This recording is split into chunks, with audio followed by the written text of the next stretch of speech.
माशेलकर पद्म पुरस्कार विजेते यांनी जेव्हा त्यांचं काही संशोधन त्यांचे गुरु डॉक्टर C.R.R. राव यांना दाखवलं तर ते म्हटले की नॉट बॅड. तर त्यांनी दुसरं संशोधन दाखवलं, ते म्हणाले गुरु राव सर म्हणाले की नॉट बॅड. आणि मग पुन्हा 5वं पुन्हा 10वं प्रत्येक वेळेला ते गुरु म्हणत होते की नॉट बॅड. म्हणजे 35वं संशोधन घेऊन गेल्यावर त्यांना म्हणाले की सर तुम्ही मला गुड केव्हा म्हणणार आहे, सारखं नॉट बॅड म्हणता. म्हणे तू ज्या पायऱ्या चढतो आहेस त्या उत्कृष्टतेच्या पायऱ्या आहेत. सर्वोत्कृष्टता त्या शिडीच्या त्या टोकाला आहे. जी व्यक्ती ठामपणे आपल्या उत्कृष्टतेच्या पायऱ्या चढत चढत विद्यापीठाच्या शिक्षण विभागावर प्रमुख म्हणून आज कार्यरत आहे, जिची सर्वोत्कृष्टतेच्याकडे वाटचाल हाताशी आहे आता जवळ, श्री डॉक्टर भुक्कन सर. मी असा भाग्यवान आहे की मी यायच्या अगोदर डाएट 4 लोकांचं होतं. मी ताबा घेतला आणि डाएट मध्ये मला 6 हात मिळाले आणि मी गुंडांच्या बरोबर राहायचो.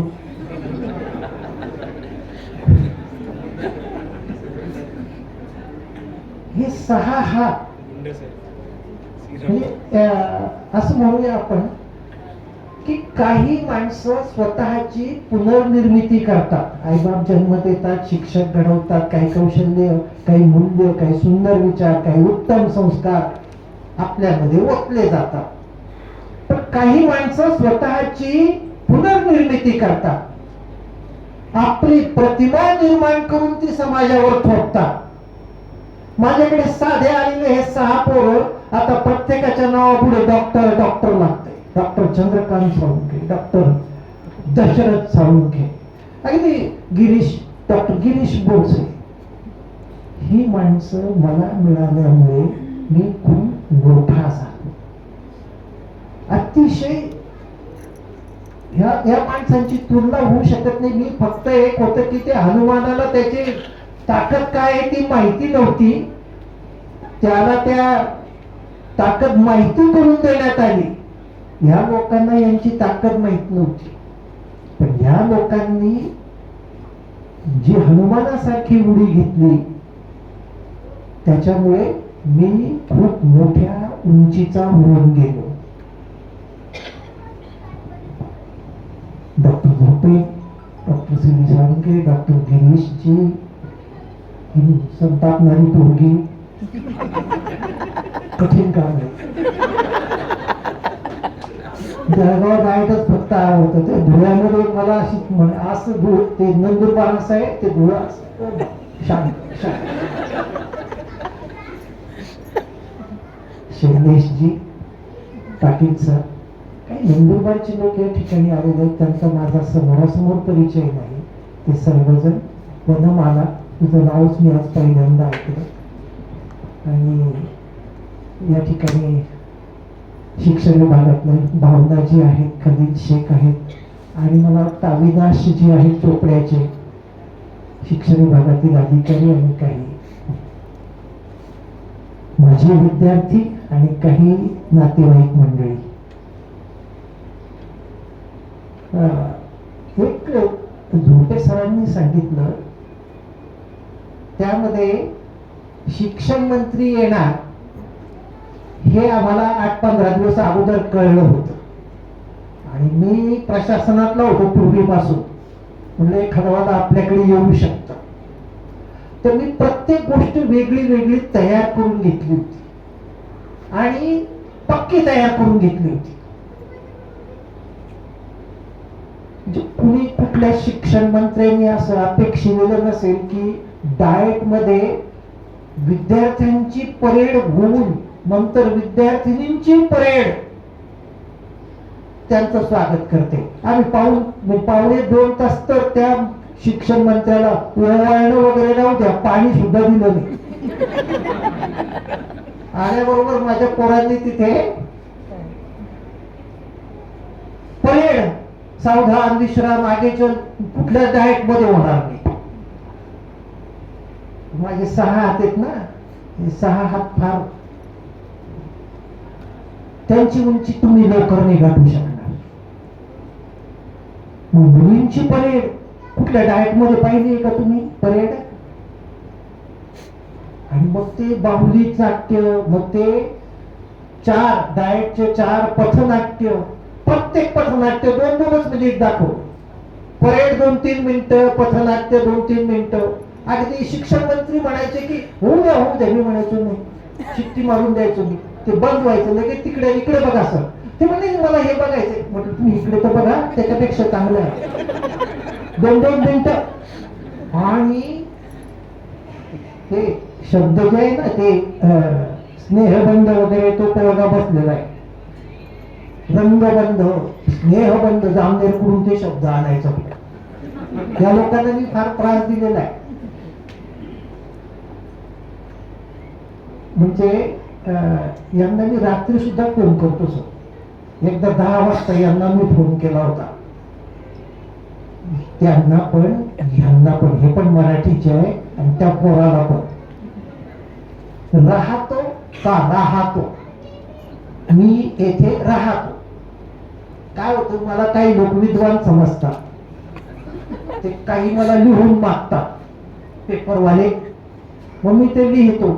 मग ते लिहिताना मला संशय येतो, राहतो का राहतो. मग मी यांना विचारतो, हे रात्री अभ्यास करतात आणि मग मला उत्तर देतात.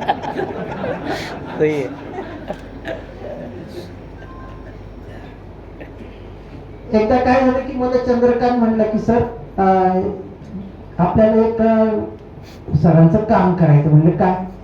असं आहे की मॅडमला तिथे एरंडोलला आपल्याला नेमायचं आहे प्राचार्य. होऊन जाईल म्हणलं. फोन केला, गेलो, काहीतरी फोन केला, सांगितलं, ते होऊन गेले, ते प्राचार्य होऊन गेले.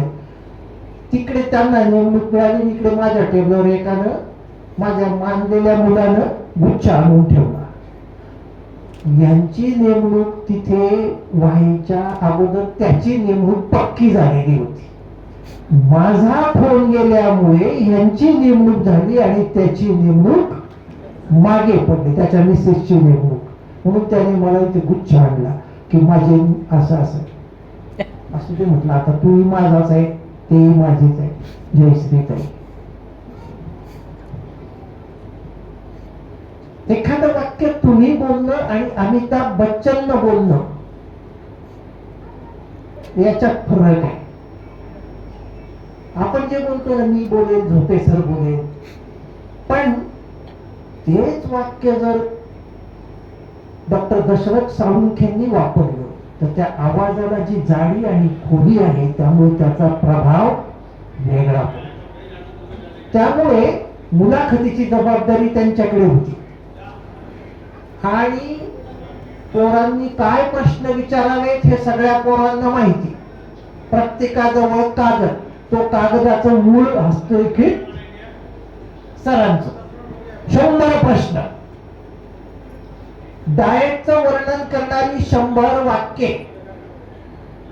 कोणतं वाक्य ह्या मुलांनी बोलायचं, कोणतं वनमालानी बोलायचं, कोणतं भावनांनी बोलायचं, कुणाच्या मागे कोण बोलेल, कोण गैरहजर राहिला तर कोणी बोलायचं, हे अगोदर ठरलेलं सगळं. एक मुलगा बोलणार, इकडे एक, इकडे एक, इकडे एक, आणि असं ते मिनिस्टरला पाहावं लागायचं. डाएटची माहिती आम्ही काही प्रास्ताविक केलं नाही, मी काही बोललो नाही. मी 1.5 मिनिट बोललो होतो तिथे. पोरांनीच प्रास्ताविक करते तिथून सुरू. कोणत्या मुलीनं सुरुवात करायची हे भूकन सर, त्या मुलीनं म्हटलं होतं की त्या समोरच्या शिक्षण मंत्र्याच्या डोळ्यात बोट जातील एवढं म्हणायचं. मी की तो आपोआप म्हणतो. कोणी मुलाखत घ्यायची तर 6 पोरांना सांगून 3 मुली 3 मुलं, तुम्ही मुलाखत घ्यायची आहे, तसे सगळे तयार होते. पण इफेक्टिव्हनेस जो म्हणतात ना, तो येण्याकरता 6 निवडले होते. आणि त्या 6 सांगितलं होतं की तुम्ही मी म्हणायचं. हा, आता कोण मुलाखत घेता असं आलं की हा सूत्रसंचालन हाच करत होता की आमची मुलं मुलाखत घेतील आणि आमचे सगळे मुलं मुलाखत घेऊ शकतात, मंत्री महोदय आपण सांगा की कोणी मुलाखत घ्यायची आपली, म्हणजे घ्या. आता त्याने या 100 पैकी निवडायचे तर आमचे 6 त्याच्या डोळ्यात बोट घालून मी आम्ही ठरवलं नव्हतं की ते. आणि हे सगळं कधी रात्री 12च्या नंतर सकाळी 10च्या पूर्वी रांगोळ्या वगैरे हे सगळं पूर्वी ठरलेलं साहित्य हजर, फक्त क्रम लावून दिला. आणि हे लोक एकदम मिनिस्टर येणार आणि हे फ्रेश पोरं होते. माझं काय म्हणजे बघा, हे माझ्या समोर रुजू झाले आणि माझ्या समोरच रिटायर होत आहे. म्हणजे आता किती दिवस थांबायचा असाही प्रश्न आहे.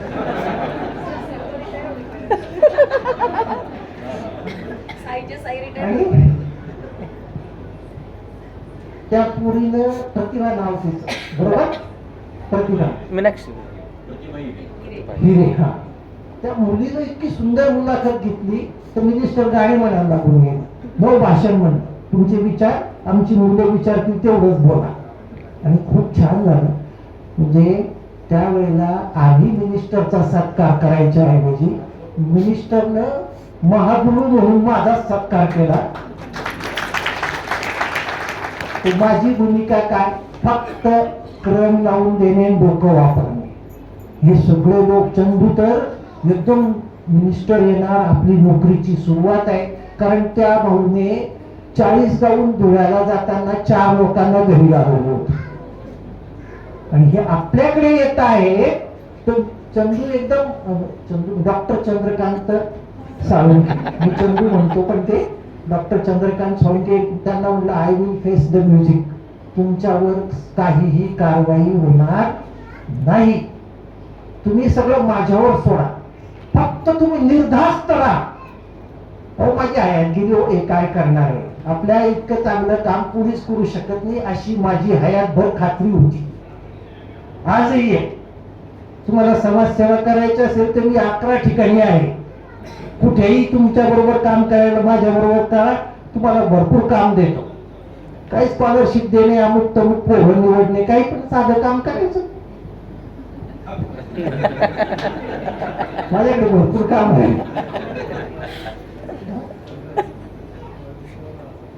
खूप छान मला सहकारी मिळाले. या सहकार्यांच्यामुळे माझं नाव मोठं झालं. त्याच्यामध्ये मुख्य वाटा ह्या 6 लोकांचा तर आहे, आमच्या एका गुंड सरांचा आहे. खूप ह्या लोकांचं मी नाव अशा करता घेतो की अशी माणसं मिळणं हे भाग्याचं लक्षण आहे. ते भाग्य मला मिळालं. आणि यांच्या हातात सुरुवातीचे जे काही 4-5 CR होते ते अत्युत्कृष्ट होते. आणि त्याचं सरकारकडून यांना कागद येणं हे फार महत्वाचं होतं. आणि त्या पात्रतेचे हे लोक होते. मराठीचे विद्वान होते. ताईंच्या बरोबर त्यांनी तो संसार त्यांचा पाहिला. मी तर प्राचार्य म्हणून त्यांचं काम धरून पाहत होतो. मी काही भेट दिली नाही, माझी माणसं भेट द्यायला जात होती. पण खूप छान त्यांचा, पण यांचा चेहरा बघा, अजून माझा आयुष्याशी करार बाकी आहे, मावळताना आप्पा ठाकूर, अजून माझा आयुष्याशी करार बाकी आहे, मावळताना लखलखण्याचा विचार बाकी आहे. आपण जे काही सांगितलं मारवळच्या गोष्टी, आयुष्याची सकाळ माझ्या खरेच सुरेख गेली, आयुष्याची सकाळ माझ्या खरेच सुरेख गेली, संध्येची मला फिकीर नाही, संध्याकाळची मला फिकीर नाही, दुपार बाकी आहे, अजून दुपार बाकी आहे. स्वार्थासाठी लय स्वाभिमानी माणूस, थोडस इकडं तिकडं झालं की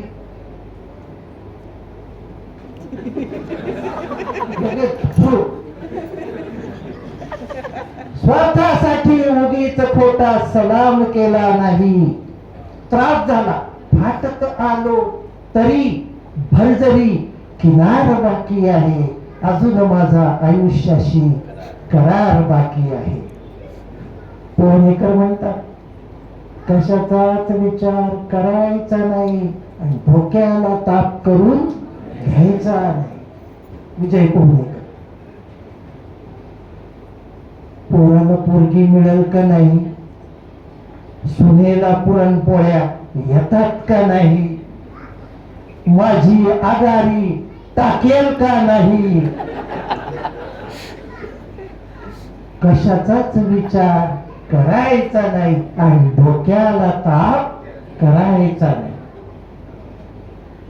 लोळा वाटलं लोळायचं, टीव्ही पाहावं वाटलं टीव्ही पाहायचं, पुस्तक पाहावं वाटलं घ्यायचं पुस्तक बसायचं चाल, काही लिहावं वाटलं लिहायचं. जास्तीचा विचार करायचा नाही आणि डोक्याला त्रास करून घ्यायचा नाही. मग नातवंडाला मराठी शाळेत टाकतील का इंग्रजी शाळेत टाकतील, हे पोरं काय करतील मला विचारतील की काही विचारत नाही. माझ्या पोरांनी मला विचारलं नाही. हे मी 150 आल्या सगळ्या लोकांना सांगत फिरलो. माझ्या बायकोचं आता मागच्या महिन्यात ऑपरेशन झालं. ते पोरं त्यांची माय आपण म्हणतो काय चाललंय काय चाललंय, तुम्ही गप्प बसा, तुम्ही घरी बसा, तुम्ही शांत बसा. अरे माझी बायको आहे ना,